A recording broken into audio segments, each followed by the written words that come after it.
Olá, boa noite. Começando mais um programa Papo Sério, hoje recebendo o meu colega, jornalista Gilvan Costa, presidente do Sindicato dos Jornalistas Profissionais do Estado de Roraima, o Sinjopé. Gilvan, boa noite, seja bem-vindo ao Papo Sério. Boa noite, Elismar, é um prazer estar aqui com você mais uma vez, né? Já estivemos aqui numa outra oportunidade e agradecer mais uma vez pelo convite. O sindicato é a nossa categoria que está sendo representada aqui, não só o Gilvan Costa. É importante que a gente tenha sempre esse diálogo com a população. Gilvan, você já foi presidente do Sinjopé em outras ocasiões, mas passou um período aí distante, né? Não na presidência. E aí você retorna no final do ano passado para a presidência. Qual que está sendo o diferencial dessa nova gestão? Cada vez que a gente pega a gestão de um sindicato, a gente encontra uma situação diferente. A primeira vez que eu fui presidente foi em 2006. Na época, o nosso colega Humberto Silva faleceu. Tivemos uma eleição rápida e fui eleito. Era uma situação atípica, porque foi uma situação muito trágica até na época.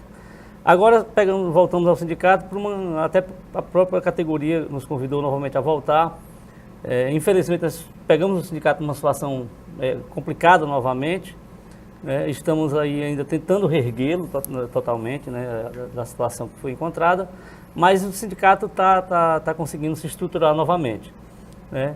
Tivemos a oportunidade também de ser convidados pela Federação Nacional para participar da nova gestão, né. Tivemos a eleição em julho e a posse agora em agosto, né. Estamos como representante de Roraima no Conselho Fiscal da Federação Nacional dos Jornalistas.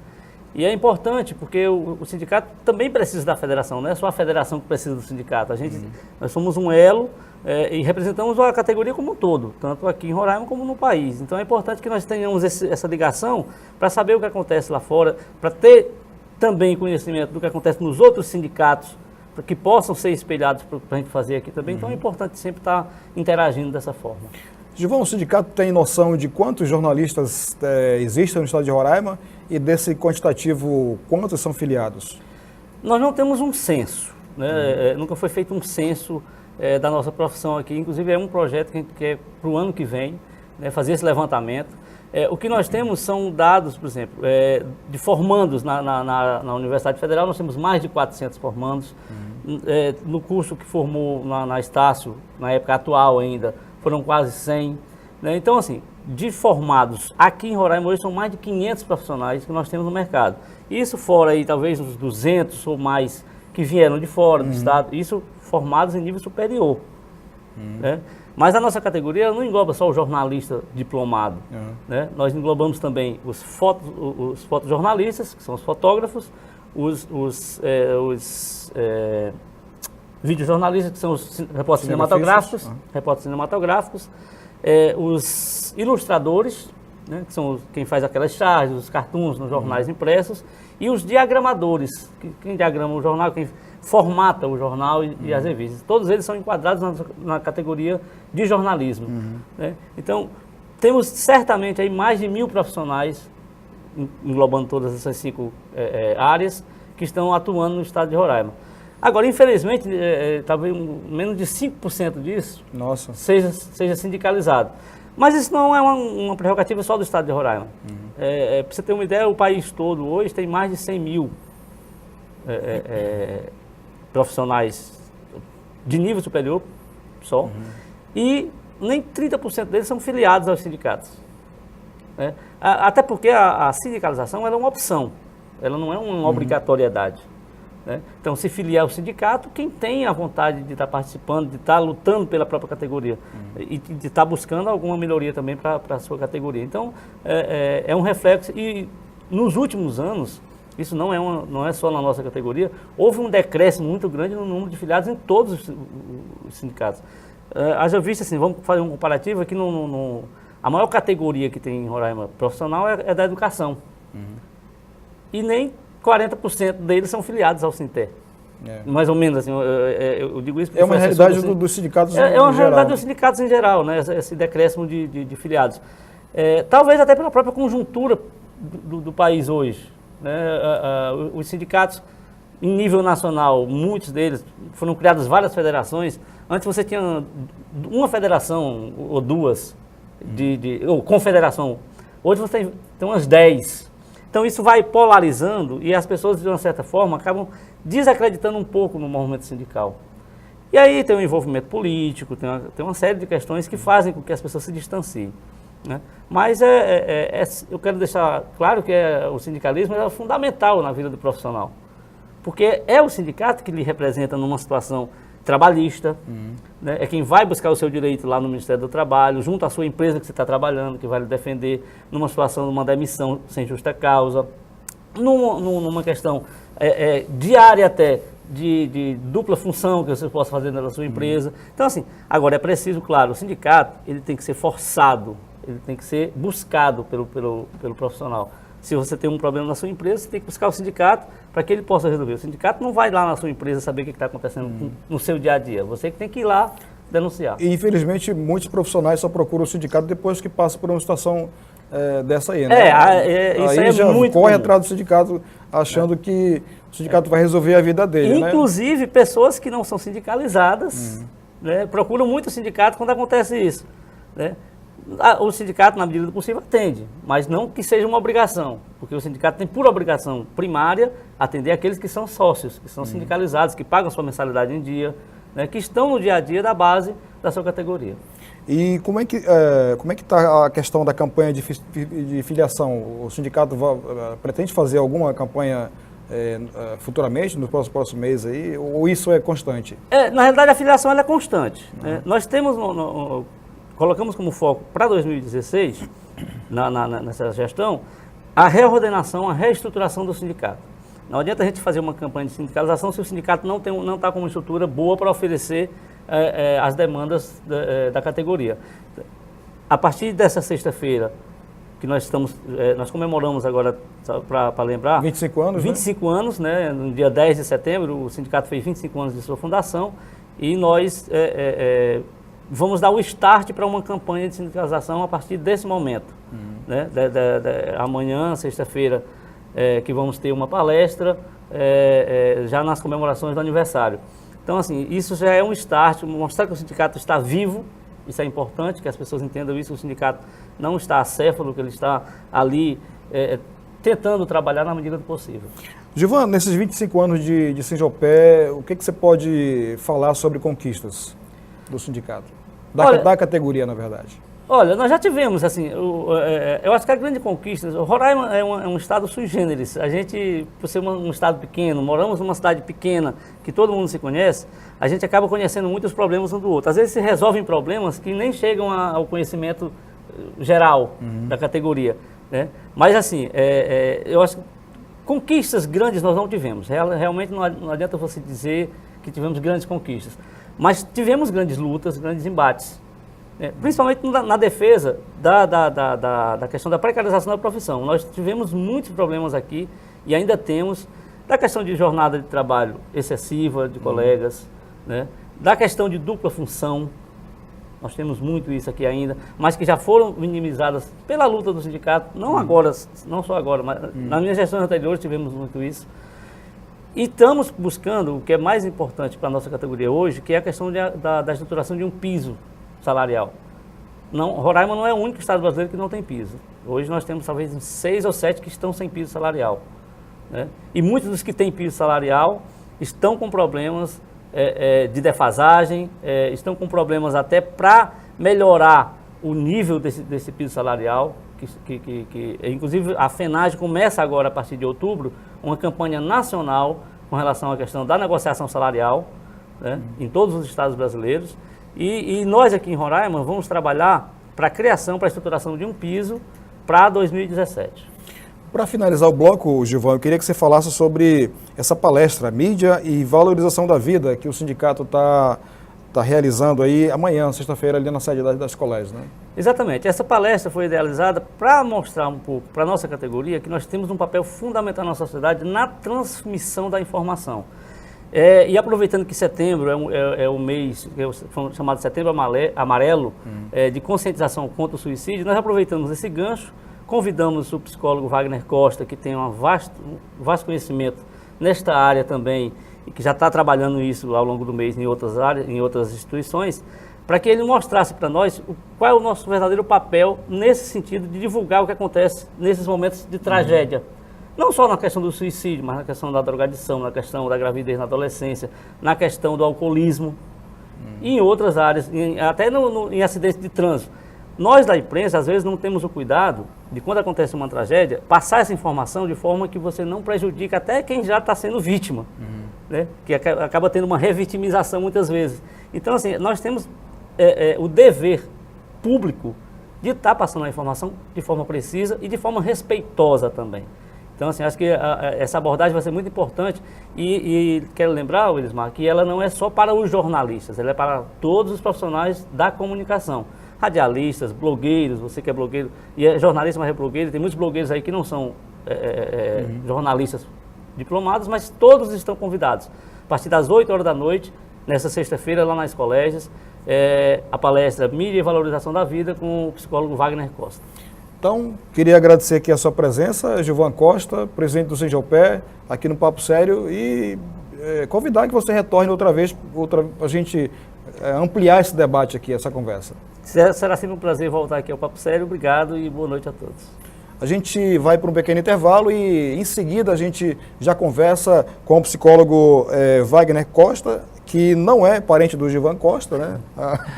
Mas para falar um pouco sobre esse assunto aí que vai ser o tema da palestra amanhã ali promovida pelo SINJOPE nas colégios. É um minuto só, não saia daí.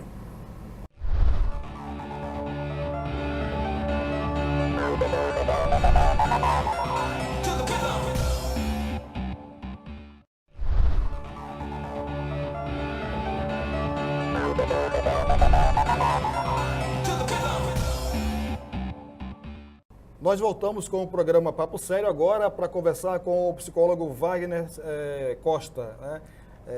Queria que o senhor, ele que vai fazer a palestra amanhã, Mídia e Valorização da Vida, que está sendo promovida pelo SINJOPE ali nas colégios. Qual a importância da mídia ter essa sensibilização com relação a essas questões da valorização da vida? Uma das coisas que eu vinha conversando com o Gilvan e com a Márcia Seixas, né, que também é da área, é que a mídia ela influencia demais a população. Então nós sabemos hoje que a propaganda mesmo, de uma forma geral, ela trabalha convencendo as pessoas para que elas comprem, para que elas estudem, para que elas se modifiquem fisicamente. Então nós viemos amadurecendo essa ideia de aproveitar o Setembro Amarelo para falarmos sobre esse tema. Por quê? Porque a mídia pode ajudar a valorizar a vida. A ideia básica é essa. E esses assuntos, gravidez na adolescência, suicídio, alcoolismo, drogas e temas semelhantes, ainda são tabus da nossa sociedade? Eles são tabus, principalmente suicídio, aproveitando que nós estamos no mês do Setembro Amarelo, o suicídio é um tema tabu que os próprios jornalistas às vezes dizem que eles não podem fazer divulgação desses assuntos, quando na verdade existem recomendações, que isso nós vamos tratar amanhã no encontro, existem recomendações do próprio Ministério da Saúde mostrando como você abordar esse tipo de assunto. Porque não é que você não vai falar de suicídio, você não deve estar falando de métodos, de locais onde as pessoas se suicidam, você não pode estar estimulando.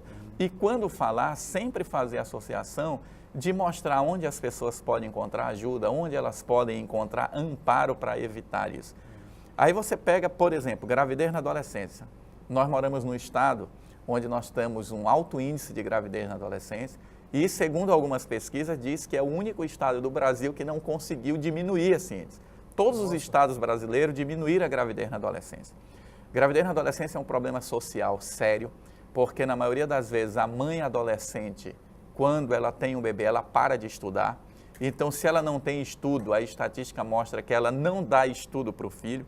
Não que estudo resolva todos os problemas da vida, mas nós sabemos a importância de você ter uma visão crítica do mundo. Sim. Então, socialmente, isso também se alia aos problemas que vão gerar no futuro suicídios. Porque a pessoa sem uma orientação, sem possibilidades na vida, ela se vendo sem perspectiva, uma das tendências é ela sentir a depressão, que hoje é o nosso grande mal, divulgado pela Organização Mundial de Saúde como o mal daqui a 2025 vai ser a grande doença da humanidade. E nós sabemos hoje que muitas pessoas que cometem suicídio estão sofrendo de depressão. E às vezes uma depressão que é imperceptível, né? Você conhece uma pessoa que é alegre no meio social e tal, conta piada, sorridente, e aí, como aconteceu há um tempo atrás aí, de um rapaz que cometeu suicídio, foi encontrado em casa, enfim, e aí as pessoas que o conheciam, família, diziam, não, mas não é possível, e houve até uma investigação para tentar descobrir se realmente tinha sido suicídio ou se ele teria sido assassinado e tal. Porque era uma pessoa alegre, sabe, de convivência familiar, de convivência com os amigos, barzinhos e tal, escola. E aí, de repente, no outro dia, acontece um negócio desse. Ou seja, é o pior tipo de depressão, não é isso? É essa depressão que você não percebe. Exatamente, porque a depressão, ela tem sintomas. Então, geralmente, a pessoa que está entrando em depressão, ela começa a se isolar, ela começa a perder o gosto pelas coisas.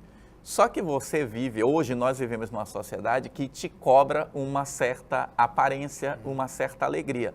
Então hoje todo mundo tem Facebook, todo mundo no Facebook é feliz. Você vai para um barzinho, tá todo mundo feliz, mas você não vê a intimidade das pessoas. Então na maioria das vezes nós conhecemos as pessoas superficialmente. Então a depressão hoje, ela é grave, ela é um mal que está perturbando realmente a sociedade. E na maioria das vezes nós não estamos dando o devido valor. Esse tipo de discussão, ela deve começar onde? Em casa, no seio da família, na escola, na igreja? Na verdade, essa discussão ela deve ser feita em todos os lugares, porque os familiares precisam saber identificar certos comportamentos que estão gerando depressão. Os familiares devem identificar mudança de comportamento no jovem da sua casa. Então você às vezes convive com um adolescente, mas a família não percebe que ele mudou de comportamento. E o exemplo disso é quando as pessoas descobrem que o filho está usando droga. Elas não percebem a mudança de comportamento, ele vai e tal. Quando ela descobre, ele já está envolvido com a droga. Então, que lugar? Onde discutir isso? Todos os lugares. É a escola, é a família, é a igreja. Todos nós somos responsáveis pela sociedade. Por isso, a ideia de fazer o tema mídia e valorização da vida, para lançarmos para o pessoal da imprensa, de uma forma geral, da rádio, da televisão, da internet, que nós, enquanto mídia, podemos fazer alguma coisa positiva em torno disso. E de que forma a família pode ajudar nessa situação, a resolver esses problemas? Porque muitas vezes você observa mais o vizinho, né? Comportamentos do vizinho do que dentro da sua própria casa. A grande questão da família é a convivência fraterna. Hoje existem pesquisas que mostram que o grande protetor contra o suicídio é a rede familiar. Só que é a rede familiar que te dá apoio. Não é aquela rede familiar. Né? Exato, a rede familiar que te dá apoio, que te dá exemplo, que te mostra caminhos. Porque às vezes você está numa família que ela é desajustada, desequilibrada, que te cobra, que te exige. Então, o grande protetor é a conversa dentro de casa. É o filho ter ambiente propício para que ele possa chegar com os pais e realmente conversar com eles. Porque nós somos o segundo estado do Brasil em índice de suicídio proporcional à população, mas quando pega na idade de 19 a 25 anos, nós somos o primeiro. Então, isso é muito grave para o nosso estado. Tá certo, nós estamos conversando hoje, agora, neste bloco e no próximo bloco, com o psicólogo Wagner Costa, ele que vai proferir amanhã à noite a palestra Mídia e Valorização da Vida ali nas colégios. A gente vai para um rápido intervalo e volta em seguida para continuar esse assunto. Não saia daí, é um minuto só.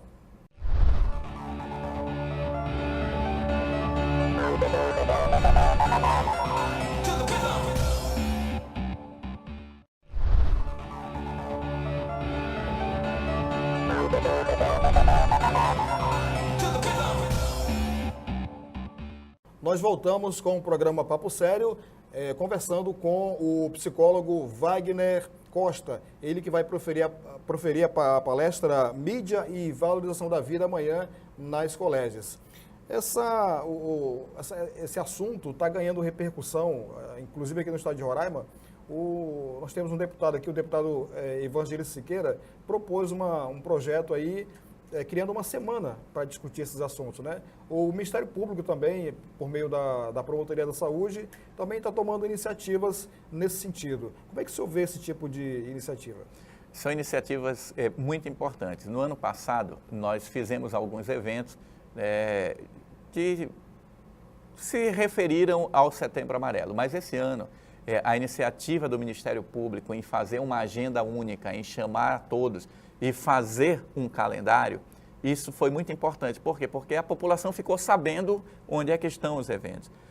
A iniciativa do deputado de fazer uma semana de valorização da vida também é importante porque legalmente fica marcado essa data para as pessoas pensarem nisso.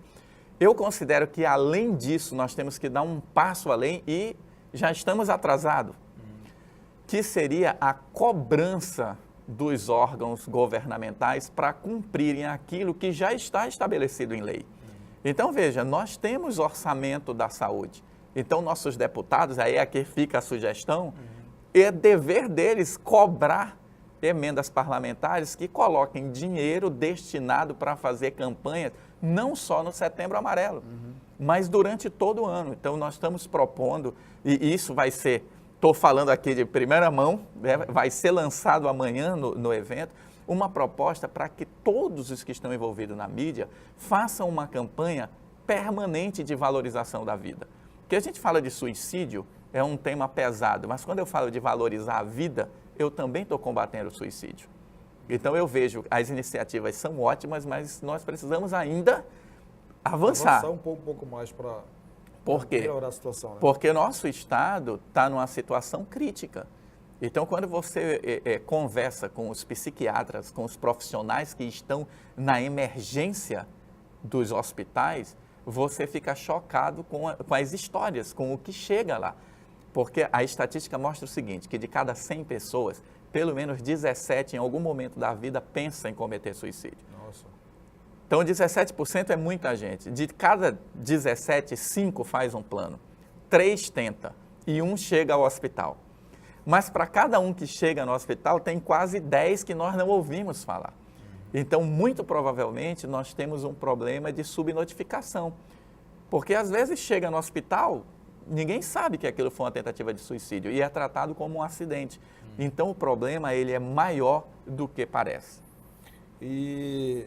é uma questão que você precisa realmente estar ali focado, debater, a família participando, a igreja, quer dizer, todo mundo unido, né, para poder evitar que casos desse tipo aconteçam. E pior ainda é quando a pessoa tenta e não consegue, que aí fica com sequelas, aí vira um vegetal, né? Enfim, e acaba dando mais trabalho para a família. É um custo social, porque às vezes é algo que não se fala, mas para cada pessoa que morre pelo suicídio, ela afeta pelo menos 10 pessoas em volta dela. Porque ela cometeu suicídio, aí tem o pai, a mãe, o marido, a esposa, os filhos, tem todo um conjunto ali. Então, quando você fala assim, nós temos que conversar, temos. A igreja tem um papel fundamental, porque as estatísticas mostram que as pessoas que têm religião e vivem essa religião, elas se suicidam pouco. Por quê? Porque a religião, ela te dá duas coisas que hoje, eu gosto de falar isso porque hoje eu vejo que a psicologia também está trabalhando esse aspecto. A religião dá duas coisas para nós que o mundo não oferece, que é otimismo e esperança. Quando você tem otimismo em relação à vida e quando você tem expectativas de que as coisas vão melhorar, você não pensa em suicídio, você pensa em realizações. E as pessoas até, em tom de crítica, afirmam que a pessoa primeiro mata, rouba, estupra, faz o que acontece e aí, por fim, se converte numa religião. Mas não entendem que na verdade, Deus é isso, ele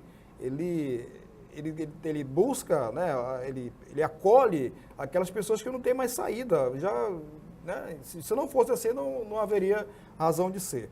Eu queria abordar aqui agora uma questão que quando uma pessoa comete suicídio, aí surge, às vezes, algumas discussões dizendo, interrogando se aquele ali seria um ato de coragem ou de covardia, né? Para tirar a própria vida, teria que ter muita coragem. Mas também poderia ser medo de enfrentar os problemas, que todos nós temos problemas, né? E como é que a psicologia vê essa situação? Na verdade, uma pessoa que comete suicídio, na grande maioria das vezes, ela está no momento de desespero.